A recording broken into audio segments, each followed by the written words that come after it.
So it's been a bit of a hot minute since I last updated my headshot. I don't have any new photos for my socials, for anything like that, so I figured it'd be a good time to take you guys behind the scenes and do a little self-portrait together.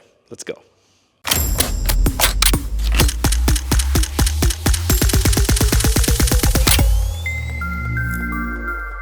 All right, guys, so I am already all set up for my headshot. I'm just gonna kind of take you guys, show you a little bit of how our setup looks over here. Very, very simple, and we're gonna start off with the background that we're gonna be using over here. This is a nice brown hand-painted canvas backdrop from Clot Studios. I absolutely love them. Look at all the texture on this. Now, kind of showing you guys the setup from behind. I'm going to be sitting right on the chair, and honestly, I am just using this main light, a Godox AD200. This is my main light. This is just a little bit of fill from the modeling light on the Godox AD400. And it's also used for me to kind of get a little bit better footage for the video. Now, I am filling in the shadows a little bit with a V-flat from Strobepro. And then I've already got my camera all set up right over here. I'm shooting on the Sony a7 IV and a Sony 7200 G Master, my favorite lens, and we're going to be triggering everything with the Creators app coming from Sony. Now, I quickly wanted to just talk a little bit about the settings that I'm going to be using for the headshot because I am using a really textured canvas backdrop, which I absolutely love. I don't necessarily want to showcase all of the texture, so I'm probably going to be stopping down to about f3.2. Now I'm going to shoot quite wide open at 2.8. I want to make sure my eyes are still nice and sharp. 1/60th of a second, 1/125th of a second, ISO maybe 100, 125, and I believe my AD200 power is at about 132 power. I've kind of got it feathered off a little bit to the right to make sure that the shadows are not too harsh, and we do fill those in with the V-flat as well. Now, I don't know exactly what mood I'm kind of going for. Am I happy? Am I sad? We're going to run through the motions, through the paces, and we're going to see what we can create. So I've got my little microphone connected right on here on the camera, so I'm hoping you guys can hear me a little bit better. Let's start shooting and kind of see what we can create with this little setup. Okay, so I can see myself right here on the screen. Let's see. If we start off with something like this, something a little bit more 3/4. Over here, you can't see my phone. But just to make sure, I'm probably going to be switching our shooting mode to something on a timer for maybe 2 seconds, so I can put it down and get in focus, right? Go back, tap to focus right over here.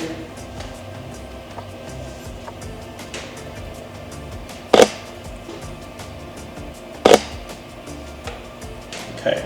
Now I'm finding that the light is a little bit too harsh when I'm leaning so far in. My shadows, I need to fill them in a little bit more. So we're just gonna bring this guy in substantially closer to me, because I do like the pose, I like the look. Let's see. Boom. Much better, except now the only problem is I feel like I'm actually slouching too much. So we need to get a little bit taller in here, right? Rotate my body a little more. Good. I should go for one of these. Yeah. Now that's a much better shot. I actually think I'm super happy with that. Right, I'm gonna come show the camera over here. We got everything set up. Now let's kind of go edit this headshot quickly and see the process. Okay, so I've got my portrait already added here in Evoto, I'm not going to be using any of the presets. I'm going to be doing everything on my own. There are direct headshot presets, but I'm just going to kind of play with this as we want. Now, I kind of like the slightly warmer look. If I set my white balance directly to what my shirt is, it's going to be a little bit too yellow for my liking. Between the two, we're looking at 5100 Kelvin or 72. What if we go somewhere like 6400 Kelvin? See how that looks? It's a little bit warmer, but I'm not too yellow either. I think my skin tone looks good in this one. Exposure overall looks good. We're not losing any detail in the shadows, so I think that's okay. I'm not going to be touching too much in the basics panel. Do I want a little bit of contrast? Take away, subtract. Maybe we'll go like a +3 on my contrast. Doesn't look like I'm clipping any highlights, so that's good. My whites are okay, my darks are okay. I'm going to be switching over to the right side for portrait retouching. I always start with freckle and acne. I just max it out and then I zoom in on my beautiful face to kind of see what we are playing with. I like bringing freckles back down because some of them are good to stay. Sometimes the acne goes a little bit too hard, right? If we take it off completely, kind of removes a few things. I'm going to keep it at about 60. Remember, always less is more when you're going to do portrait retouching. Otherwise, the person just ends up looking fake and it's not something that we really like at the end. Okay, now there's a little bit of face shine, so I'm going to be looking at that, just seeing what it does. If we max it out completely, kind of gets rid of some of it, but let's keep some of my highlights in there. I know I'm always health conscious about like my big forehead wrinkle because I'm always very expressive, right? You can see how it developed right there. So let's see forehead wrinkles. If we bring that out, evens it out for me a little bit. I'm probably going to go at like 60. If I max it out, that's a pretty good job without doing too much. I'm probably going to go like 70, keep it there. Cool. Now this is an area where you can really overdo it on the eyes. So right now, specifically for me, I've got some pretty gnarly eye bags in this one. So we're just gonna bring that up a little bit, maybe around the 50 mark. Perfect. I'm gonna remove some dark circles. Try and keep everything maybe around the 50, 60 mark. Eye wrinkles. Do I have any eye wrinkles?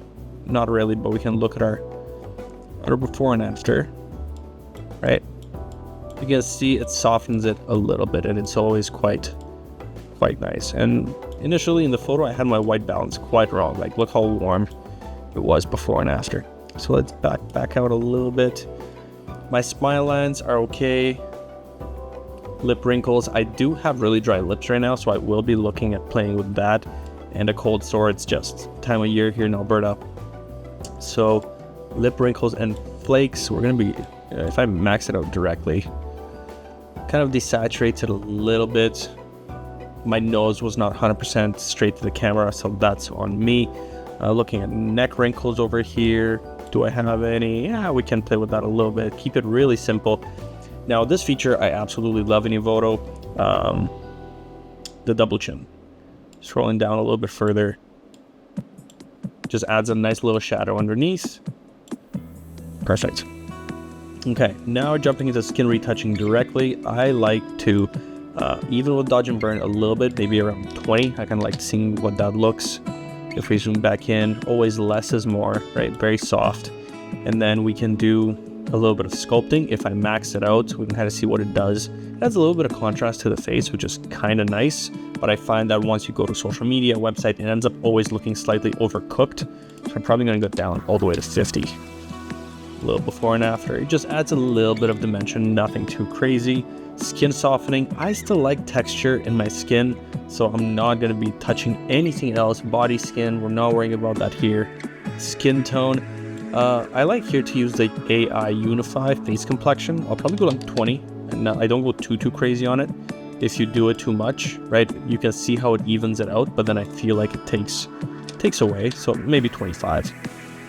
Okay. Skin radiance, I don't touch that. Facial reshape over here, head pose. You can literally give people whatever you want. I'm not gonna be playing with that. Face shape, eyebrows. My eyebrows are okay. My eyes look even. My right eye is a little bit bigger, but I'm not gonna be touching that. Honestly, we can look at playing with my nose a little bit. See how that looks. Where did we go? Facial reshape. What does it do for my nose? Length, nose bridge? No, I don't want. I can give myself a nose job, but that's a no. I can make facial symmetry. Wow. But I'm not going to be doing that. I think that's pushing it past what portraits are about. We still want to keep natural, maintain our regular face. My expression's okay. I'm happy with that. Let's fix teeth a little bit. Whiten the teeth, brightness, a little bit of desaturation. I think that looks okay for my teeth. That's fine. Teeth alignment? That's new. Wow, I can give myself some... No, I'm not touching teeth. Eyes are okay, not fixing that. I don't have glasses. I love that feature for removing glare, but I'm not wearing glasses. So, makeup, hair. here, this is what we're gonna do a little bit. We're working on a blurry background, so it should work okay. I'm gonna remove stray hairs. So if we really look, let me see if I can zoom in. Whoa, that's very close for you guys. I apologize. Let's go 50%. You can see all these stray hairs here. That's why I didn't want to show all the texture, because when you show all the texture, this is where this will really struggle. But if I remove the stray hairs, you can see they just blend in as we kind of go higher and higher, and it removes them off my face too. So if I completely max it out, it does a really, really nice job. So if we go back to, right, if we go like a nice fit, this looks fantastic right now. Okay, all right. Okay, so this looks okay. Our next tab is background adjustments. Because we're working with quite a blurry background, I don't have too many distractions to worry about, so I'm gonna leave it as is. The next thing I'm gonna be looking at is clothes. I love using the de-wrinkle feature. Boom, I just think it looks so much more polished, right? It looks like it was actually touched, right? It removes some of the wrinkles, right? Then you can have different things for crop. You can actually change the background if you really wanted to, but honestly, less is more. So I think I'm really, really happy with this. So from here, I'm just gonna export, and this is gonna be my final portrait.